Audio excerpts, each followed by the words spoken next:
Segunda parte, capítulo 1. No sossego.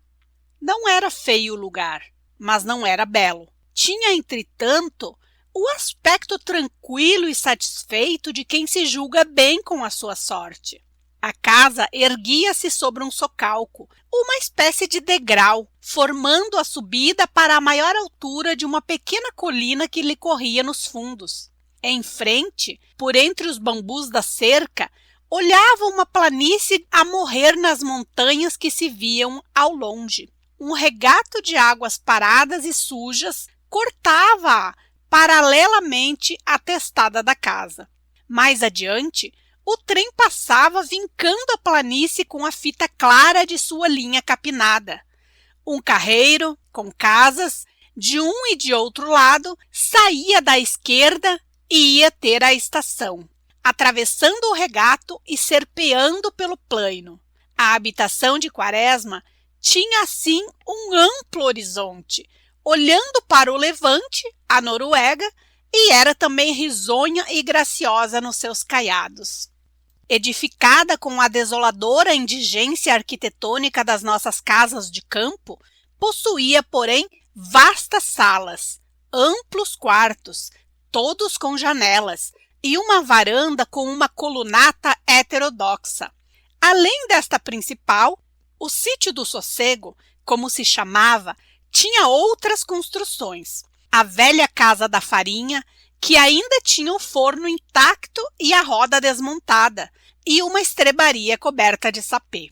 Não havia 3 meses que viera habitar aquela casa, naquele ermo lugar, a 2 horas do rio por estrada de ferro, após ter passado 6 meses no hospício da Praia das Saudades.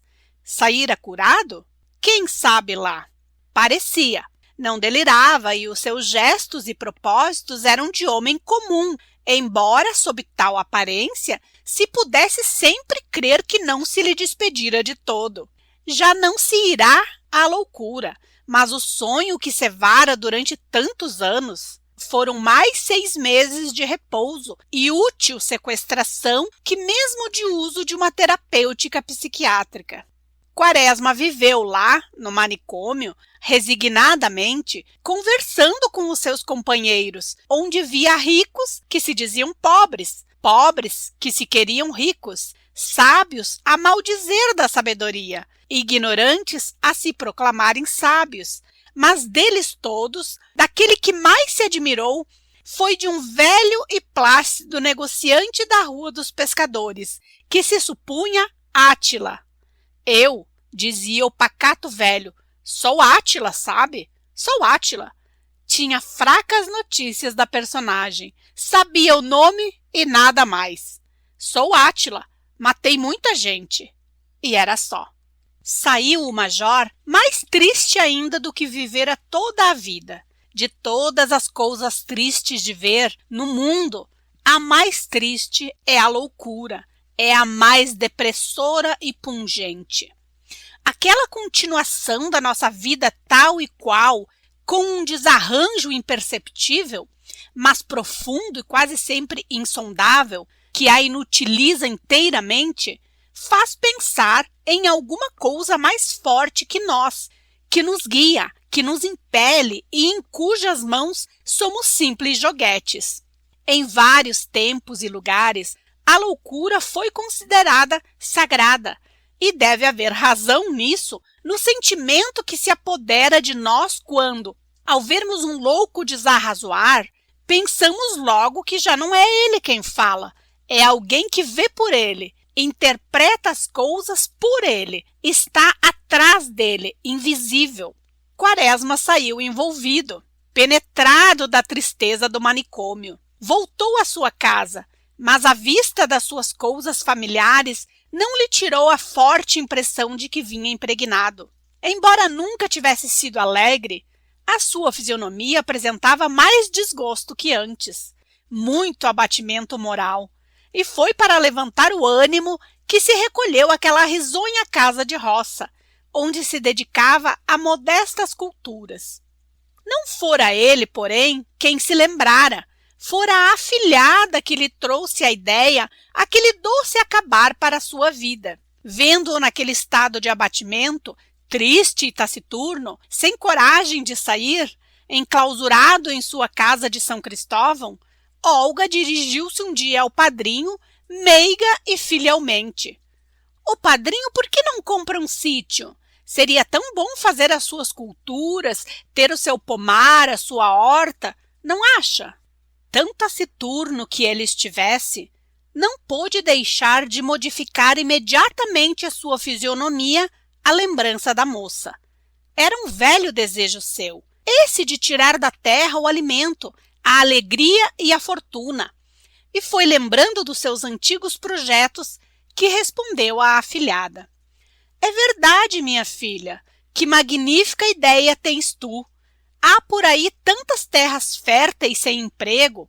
A nossa terra tem os terrenos mais férteis do mundo. O milho pode dar até 2 colheitas e 400 por um."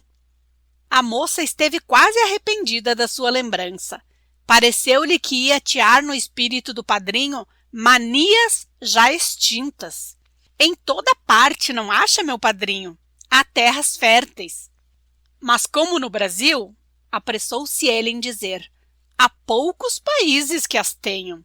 Vou fazer o que tu dizes, plantar, criar, cultivar o milho, o feijão, a batata inglesa. Tu irás ver as minhas culturas, a minha horta e meu pomar. Então é que te convencerás como são fecundas as nossas terras."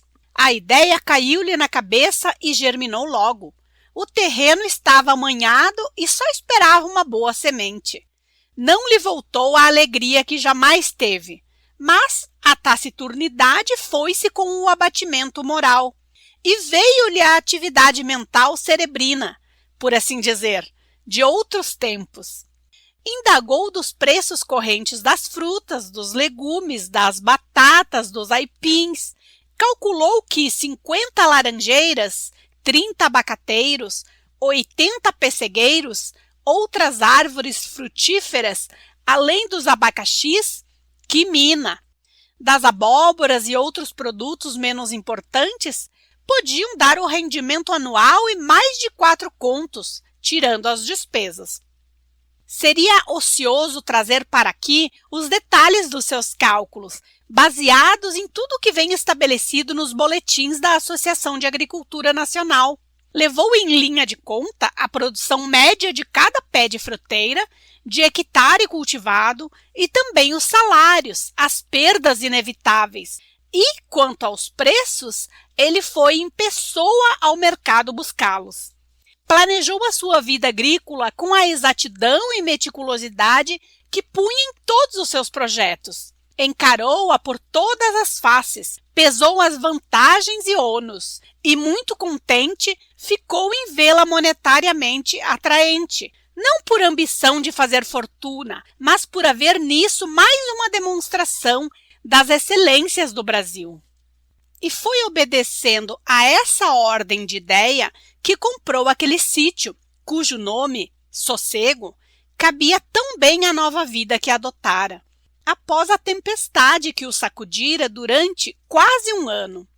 Não ficava longe do rio, e ele o escolhera assim mesmo, maltratado, abandonado, para melhor demonstrar a força e o poder da tenacidade, do carinho no trabalho agrícola. Esperava grandes colheitas de frutas, de grãos, de legumes, e do seu exemplo nasceriam 1000 outros cultivadores, estando em breve a grande capital cercada de um verdadeiro celeiro, virente e abundante a dispensar os argentinos e europeus. Com que alegria ele foi para lá! Quase não teve saudades de sua velha casa de São Januário, agora propriedade de outras mãos, talvez destinada ao mercenário mister de lar do aluguel. Não sentiu que aquela vasta sala, abrigo calmo dos seus livros durante tantos anos, fosse servir para salão de baile fútil, fosse testemunhar talvez rixas de casais desentendidos, ódios de família. Ela tão boa, tão doce, tão simpática, com o seu teto alto e as suas paredes lisas, em que se tinham incrustado os desejos de sua alma e toda ela penetrava da exalação dos seus sonhos. Ele foi contente, como era tão simples viver na nossa terra. 4 contos de réis por ano, tirado da terra, facilmente, docemente, alegremente. Oh, terra abençoada! Como é que toda a gente queria ser empregado público, apodrecer numa banca, sofrer na sua independência e no seu orgulho? Como é que se preferia viver em casas apertadas, sem ar, sem luz, respirar um ambiente epidêmico, sustentar-se de maus alimentos, quando se podia tão facilmente obter uma vida feliz, farta, livre, alegre e saudável? E era agora que ele chegava a essa conclusão, depois de ter sofrido a miséria da cidade e o emasculamento da repartição pública durante tanto tempo. Chegara tarde, mas não a ponto de que não pudesse, antes da morte, travar conhecimento com a doce vida campestre e a feracidade das terras brasileiras. Então, pensou que foram vãos aqueles seus desejos de reformas capitais nas instituições e costumes. O que era principal à grandeza da pátria estremecida era uma forte base agrícola, um culto pelo seu solo ubérrimo, para alicerçar fortemente todos os outros destinos que ela tinha de preencher.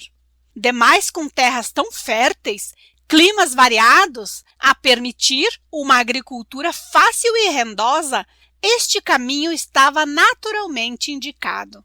E ele viu então, diante dos seus olhos, as laranjeiras em flor, olentes, muito brancas, a se enfileirar pelas encostas das colinas, como teorias de noivas, os abacateiros de troncos rugosos a sopesar com esforço os grandes pomos verdes, as jabuticabas negras a estalar dos caules rijos, os abacaxis coroados que nem reis, recebendo a unção quente do sol, as abobreiras a se arrastarem com flores carnudas cheias de pólen, as melancias de um verde tão fixo que parecia pintado, os pêssegos veludosos, as jacas monstruosas, os jambos, as mangas capitosas, e dentre tudo aquilo surgia uma linda mulher, com o regaço cheio de frutos e um dos ombros nu, a lhe sorrir agradecida, com um imaterial sorriso demorado de deusa. Era Pomosa, a deusa dos vergéis e dos jardins. As primeiras semanas que passou no sossego, Quaresma as empregou numa exploração em regra da sua nova propriedade. Havia nela terra bastante, velhas árvores frutíferas, um capoeirão grosso com camarás, bacurubus, tinguacibas, tabebuias, munjolos e outros espécimes. Anastácio, que o acompanhara, apelava para as suas recordações de antigo escravo de fazenda, e era quem ensinava os nomes dos indivíduos da mata a Quaresma, muito lido e sabido em cousas brasileiras.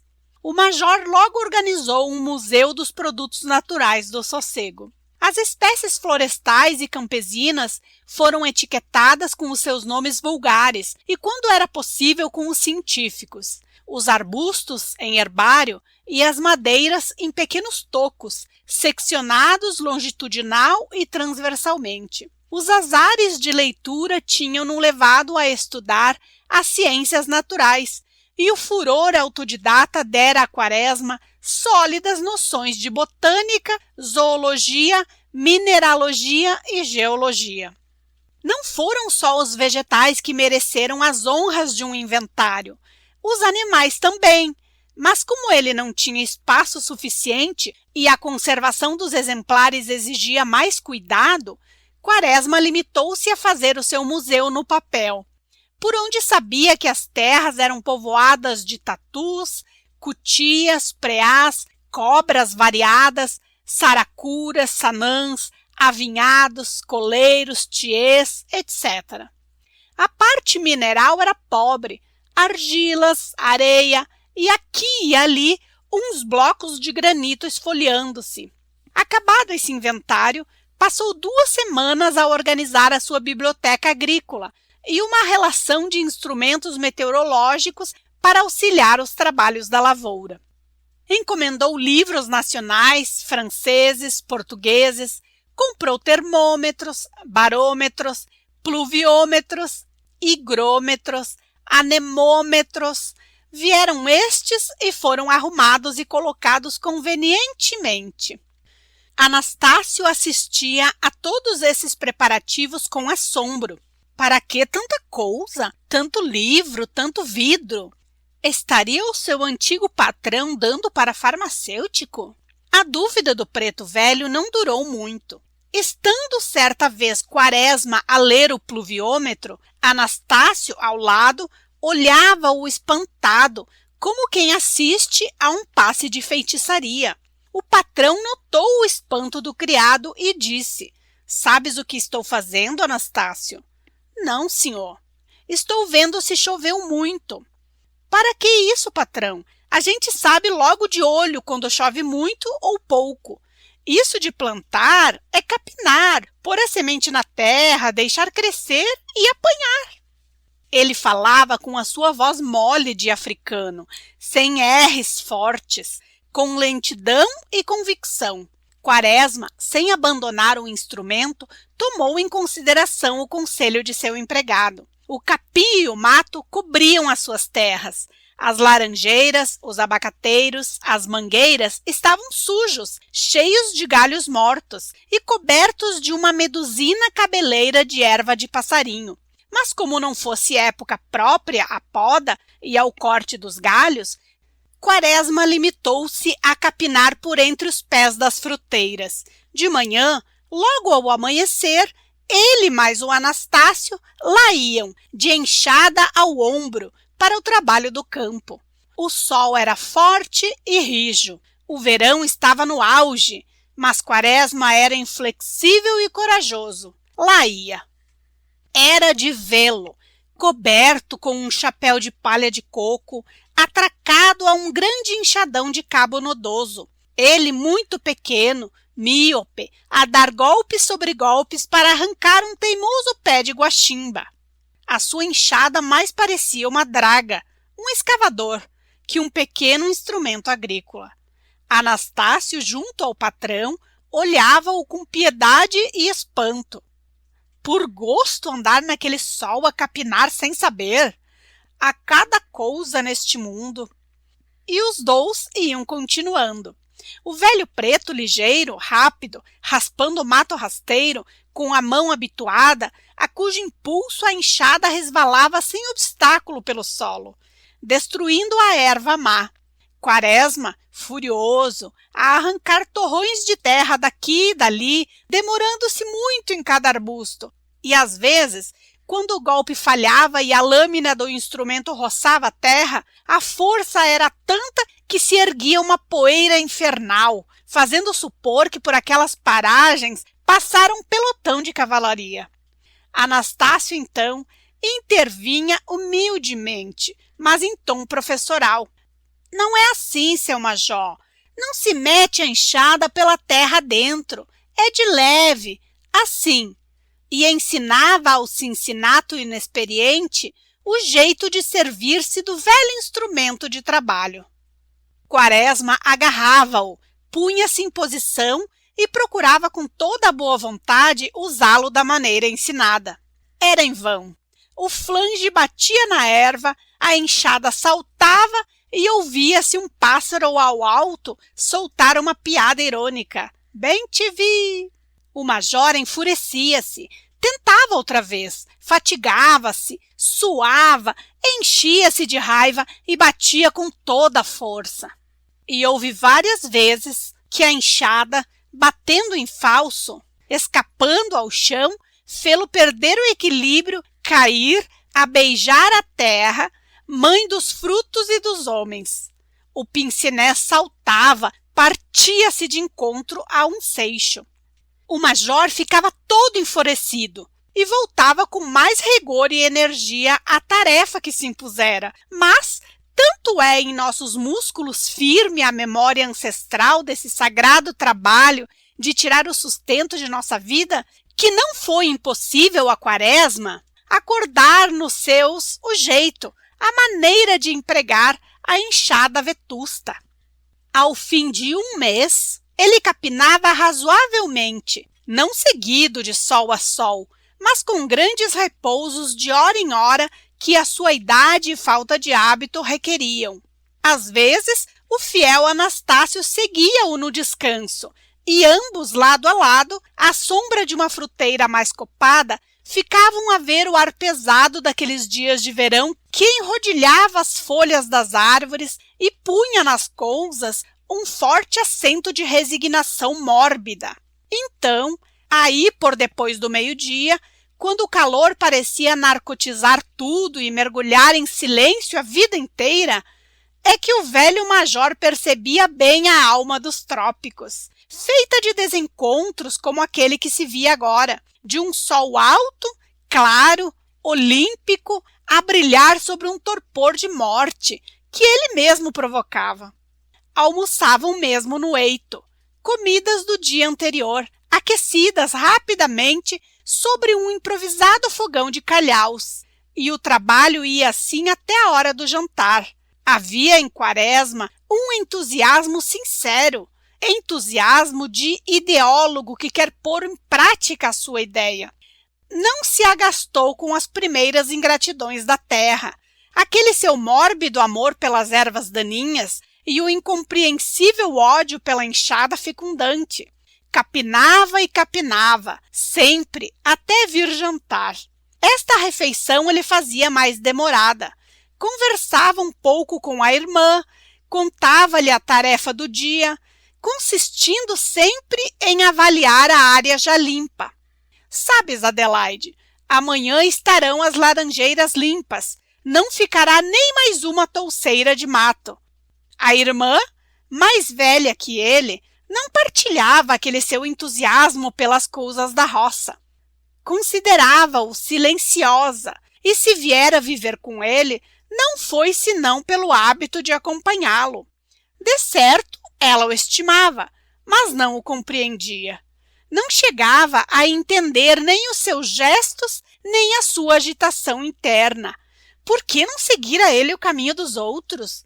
Não se formara e se fizera deputado. Era tão bonito andar com livros anos e anos para não ser nada. Que doideira! Seguira-o ao sossego e, para entreter-se, criava galinhas, com grande alegria do irmão cultivador.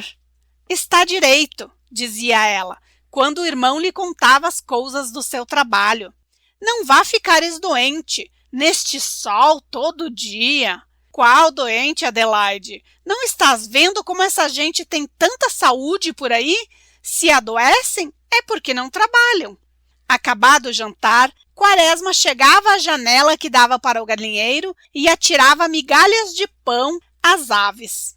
Ele gostava desse espetáculo, daquela luta encarniçada entre patos, gansos, galinhas, pequenos e grandes.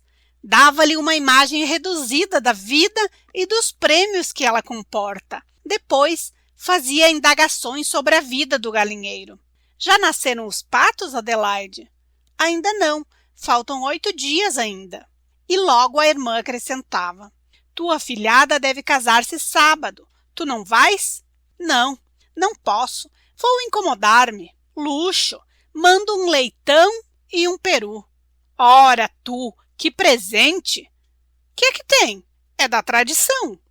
Justamente estavam nesse dia assim a conversar os 2 irmãos na sala de jantar da velha casa roceira, quando Anastácio veio avisar-lhe que se achava um cavalheiro na porteira. Desde que ali se instalara, nenhuma visita batera a porta de Quaresma, a não ser a gente pobre do lugar, a pedir isso ou aquilo, esmolando disfarçadamente. Ele mesmo não travara conhecimento com ninguém, de modo que foi com surpresa que recebeu o aviso do velho preto. Apressou-se em ir receber o visitante na sala principal. Ele já subia a pequena escada da frente e penetrava pela varanda dentro. Boas tardes, Major. Boas tardes. Faça o favor de entrar. O desconhecido entrou e sentou-se. Era um tipo comum, mas o que havia nele de estranho era a gordura. Não era desmedida ou grotesca, mas tinha um aspecto desonesto.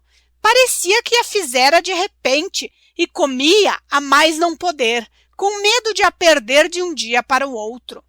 Era assim como a de um lagarto que entesoura e enxúndia para o inferno ingrato. Através da gordura de suas bochechas, via-se perfeitamente a sua magreza natural, normal, e se devia ser gordo não era naquela idade.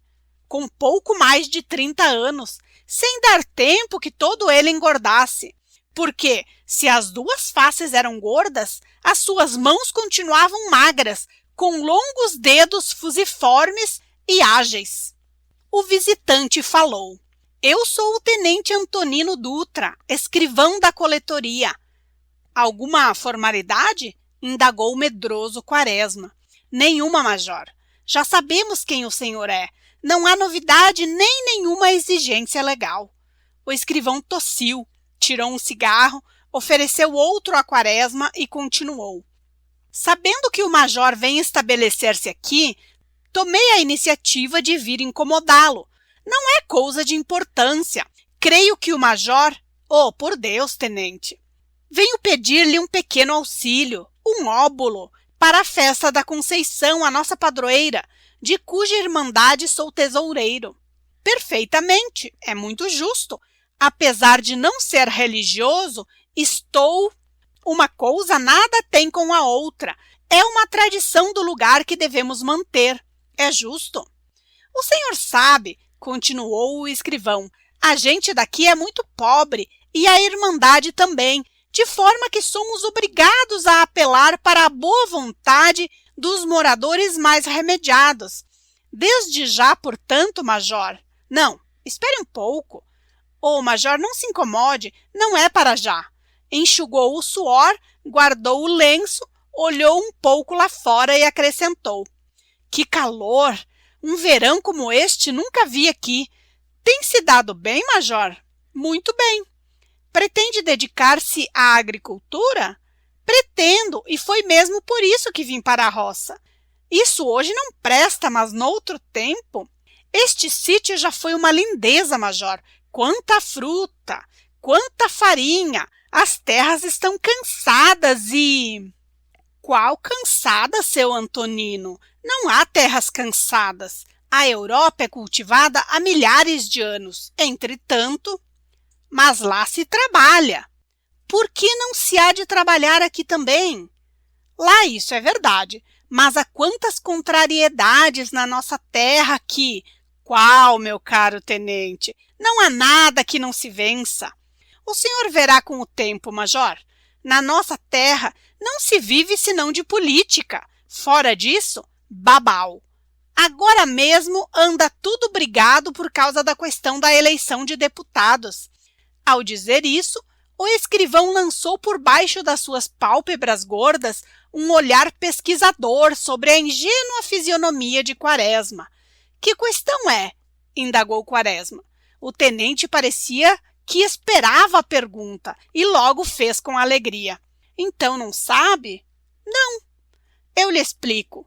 O candidato do governo é o doutor Castriotto, moço honesto, bom orador, mas entenderam aqui certos presidentes de câmaras municipais do distrito que se hão de sobrepor ao governo, só porque o senador Guariba rompeu com o governador. E zás!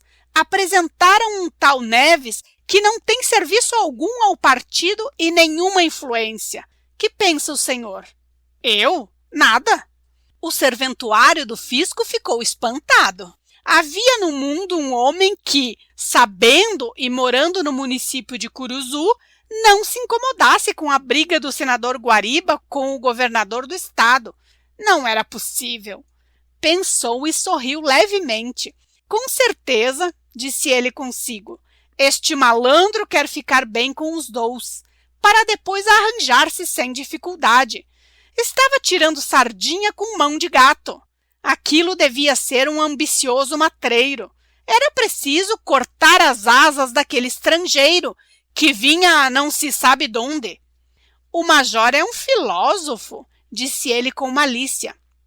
Quem me dera, fez com ingenuidade Quaresma. Antonino ainda fez rodar um pouco a conversa sobre a grave questão, mas, desanimado de penetrar nas tensões ocultas do major, apagou a fisionomia e disse em ar de despedida: então, o major não se recusa a concorrer para a nossa festa, não é? De certo. Os dois se despediram. Debruçado na varanda, Quaresma ficou a vê-lo montar no seu pequeno castanho, luzidio de suor, gordo e vivo. O escrivão afastou-se, desapareceu na estrada, e o major ficou a pensar no interesse estranho que essa gente punha nas lutas políticas, nessas tricas eleitorais, como se nelas houvesse qualquer coisa de vital e importante. Não atinava por que uma rezinga entre dois figurões importantes vinha pôr desarmonia entre tanta gente, cuja vida estava tão fora da esfera daqueles. Não estava ali a terra boa para cultivar e criar? Não exigia ela uma árdua luta diária? Por que não se empregava o esforço que se punha naqueles barulhos de votos, de atas, no trabalho de fecundá-la, de tirar dela seres, vidas, trabalho igual ao de Deus e dos artistas?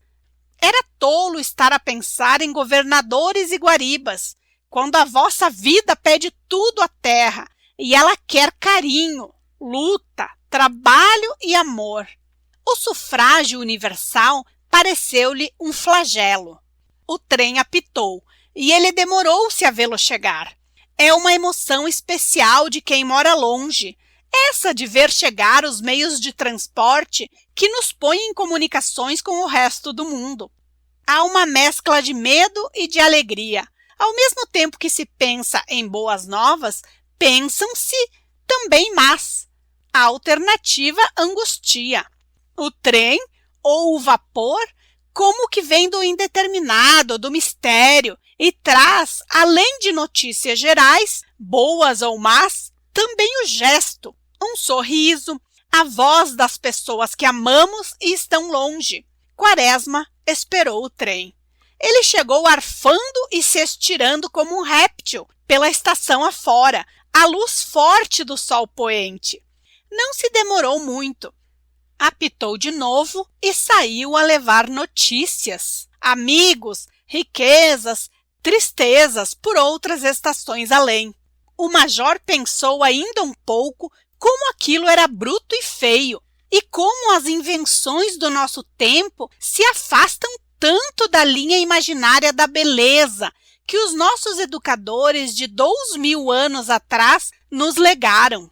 Olhou a estrada que levava à estação. Vinha um sujeito, dirigia-se para a sua casa. Quem podia ser? Limpou o pince-nez e assestou-se para o homem que caminhava com pressa. Quem era? Aquele chapéu dobrado como um morrião, aquele fraque comprido, passo miúdo, um violão. Era ele! Adelaide, está aí o Ricardo!